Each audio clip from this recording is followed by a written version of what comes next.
સાહેબ ખાસ શું કહેશો જે રીતે કલેક્ટર કચેરીને બોમ્બ ઉડાડી દેવાની ધમકી આપવામાં આવી છે, શું સમગ્ર મેલ છે અને આ બાબતે આપણે કઈ પ્રકારનું ચેકિંગ છે કરવામાં આવ્યું? આજે ઈમેલના માધ્યમથી એવી સૂચના આપવામાં આવી હતી કે કલેક્ટર કચેરી અને તેના પ્રિમાઇસીસની અંદર સિક્યોરિટી થ્રેટ છે અને એ ઈમેલની જાણ માન્ય કમિશનર સાહેબને કરવામાં આવી હતી.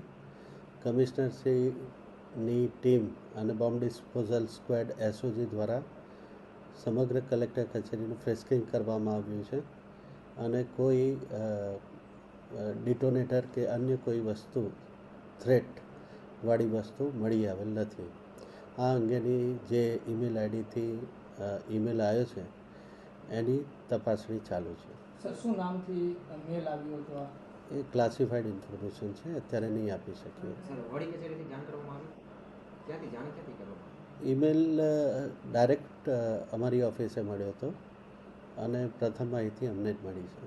સર, કેટલા વાગ્યા ઈમેલ મળી? એ અત્યારે નહીં કહી શકીએ. અને ખાસ તો સાહેબ ઈમેલ આવ્યા પછી આપણી જે કર્મચારીઓ હતા એમને ઓફિસમાંથી બહાર કરવામાં આવ્યા કે શું કઈ કાર્ય? ફ્રેસ્કિંગની કામગીરી કરી, શિફ્ટિંગ કરીને ફ્રેસ્કિંગની કાર્યવાહી કરવામાં આવેલી છે.